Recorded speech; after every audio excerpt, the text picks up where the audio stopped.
Hello friends, welcome back to my YouTube channel Jobs in Assam. আজি আপোনালোকৰ বাবে এটি অন্য ধৰণৰ ভিডিঅ' লৈ আহিছোঁ। এই ভিডিঅ'টিৰ জৰিয়তে আপোনালোকে গম পাব যে ৰেলৱেত চাকৰি কৰা এজন ষ্টেচন মাষ্টাৰে কিমান দৰমহা পায়। এই ভিডিঅ'টিত গোটেইখিনি আমি ডিসকাস কৰিম যে তেখেতে বেসিক পেয়াৰ হলনি আৰু কি এলাউন্স পায় আৰু লগতে তেখেতৰ ডিডাকশন কি থাকে। গতিকে ভিডিঅ'টি স্কিপ নকৰাকৈ শেষলৈকে চাব, আপোনালোকে গোটেই ডিটেইলছখিনি গম পাব। এতিয়া আমি পলম নকৰি তেখেতৰ পে স্লিপখন চাইছোঁ। ইয়াত আপোনালোকে দেখিছে salary slip for the month of September 2022। এখন সেপ্টেম্বৰ মাহৰ পে স্লিপ হয়। ইয়াত এমপ্লয় নাম্বাৰ, নেম, ফাদাৰ্স নেমটো মই হাইড কৰি দিছোঁ এটা প্ৰাইভেচিৰ কাৰণে। আৰু ইয়াত ডেজিগনেশ্যন আপোনালোকে দেখিছে এছএম অৰ্থাৎ station master PC7 level 6। PC7 মানে ইয়াত পে কমিশ্যন 7ৰ কথা কোৱা হৈছে আৰু লেভেল 6ৰ পোষ্ট হয় ইয়াতে।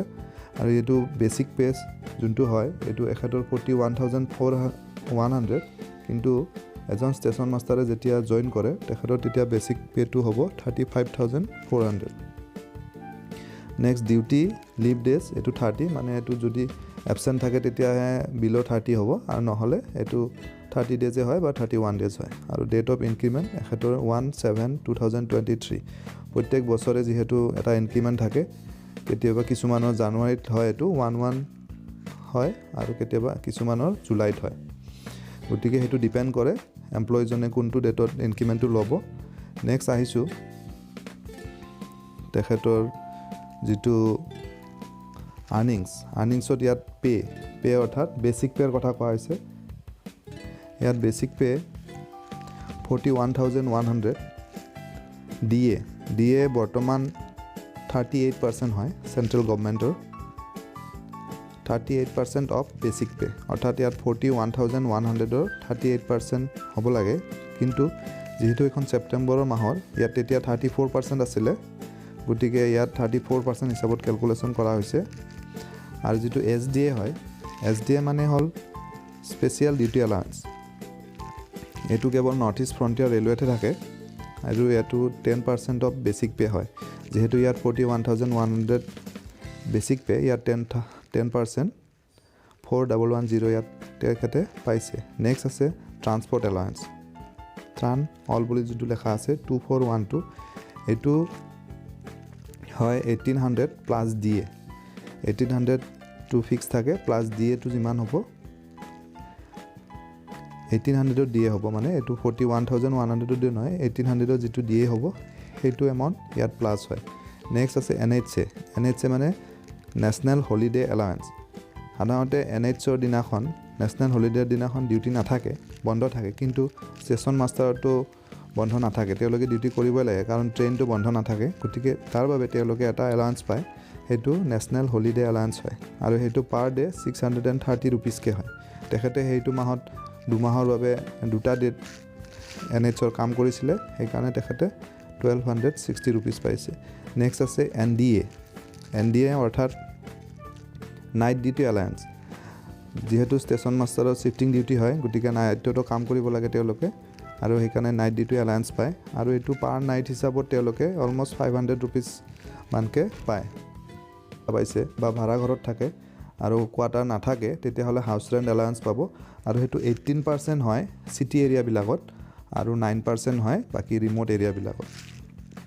সেইটো ডিপেণ্ড কৰে এমপ্লয়জনৰ ওপৰত তেখেতে ল'ব নে নলয়।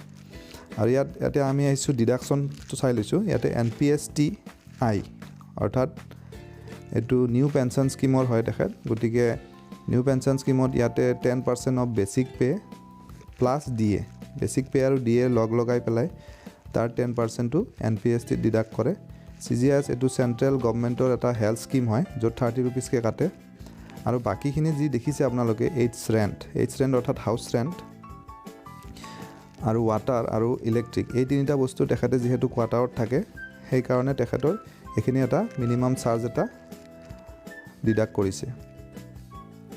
পে স্লিপখনত বাকী গোটেই ডিটেইলছ দিয়া থাকে, যেনে তেখেতৰ ডিপাৰ্টমেণ্ট অপাৰেটিং ডিপাৰ্টমেণ্টৰ হয় আৰু কোনটো জেগাৰ ষ্টাফ হয়। ইয়াতে কামাখ্যা আৰু পাণ্ডুৰ এৰিয়াৰ ষ্টাফৰ ভিতৰত আছে। মোবাইল নম্বৰ দিয়া থাকে, আধাৰ নম্বৰ দিয়া থাকে, আৰু তেখেতৰ যিটো লিভৰ হিচাপটো দিয়া থাকে।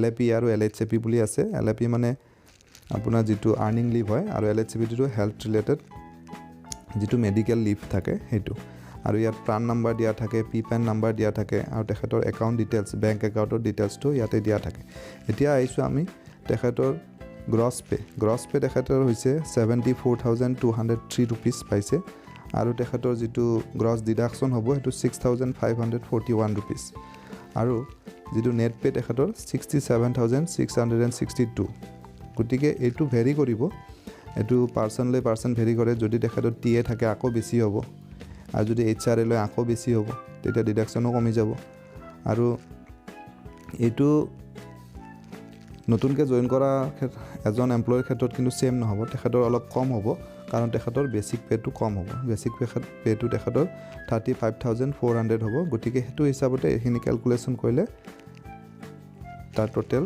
চেলাৰীটো গম পোৱা যাব গতিকে এতিয়া আপোনালোকৰ থুলমূলকৈ হ'লেও এটা আইডিয়া হৈছে যে এজন ষ্টেচন মাষ্টাৰে ইণ্ডিয়ান ৰেলৱেত চাকৰি কৰা কিমান দৰমহা পায় আৰু এইটো North East Frontier Railway Lumding ডিভিজনৰ এইখন হয় পে স্লিপখন গতিকে আশা কৰিছোঁ ভিডিঅ'টি আপোনালোকৰ বাবে ইনফৰ্মেটিভ হ'ব যদি ভাল পাইছে লাইক আৰু শ্বেয়াৰ কৰিবলৈ নাপাহৰিব লগতে চেনেলটো ছাবস্ক্ৰাইব কৰি থ'ব যাতে আগলৈও এনেকুৱা ইনফৰ্মেটিভ জব ৰিলেটেড ভিডিঅ'বোৰ পাই থাকে ধন্যবাদ